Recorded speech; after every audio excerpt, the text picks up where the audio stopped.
Sana wag naman pong ma-offend yung mga miyembro ng samahang ang dating daan. Sana sa panig ng mga kapatid, hindi kayo nahulog sa kinaupuan doon sa sinabi ni Soriano na yung paghahari ni Cristo dito sa lupa yun eh. Yung paghahari ni Cristo dito sa lupa yun eh. Ipinapapansin natin, nasa alapaap, wala dito sa lupa.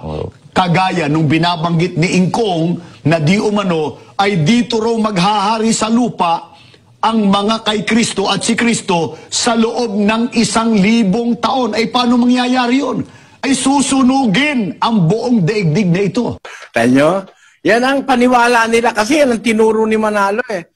Paano raw mangyayari na maghahari si Kristo at yung mga kay Kristo sa 1,000 taon dito sa lupa? Eh paano mangyayari yun eh? Susunugin ang sanlibutan ito. Para pala sa kanila, pagdating ni Kristo, sunugan na. Sa Biblia, hindi. Maghahari pa ng 1,000 taon. O basahin natin, kapatid na Daniela, 21 hanggang 7, kapatid na Daniel. At nakita ko ang isang anghel na nananaog mula sa langit, na may susi ng kalaliman at isang malaking tanikala sa kanyang kamay. At sinunggaban niya ang dragon, ang matandang ahas, na siyang Diablo at Satanas, at ginapos na 1,000 taon.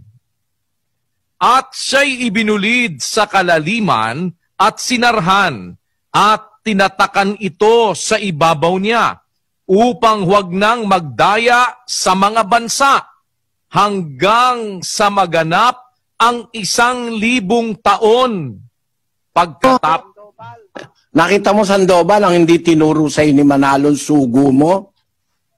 Si Satanas pala, ikukulong sa kalaliman, sa asarhan, para huwag nang magdaya sa mga bansa hanggang sa maganap ang 1,000 taon.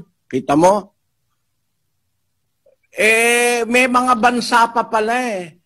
Sa loob ng 1,000 taon sasabihin mo, sinunog na mundo. Maling pakahulugan niya ni Manalo. Yan ang namana mo. Ikinalulungkot ko na hindi naintindihan ng iyong sugo at ng iyong magasing napasubo ang aral na ito ng Biblia. Na pagbabalik ni Kristo, hindi pa magwawakas ang mundo.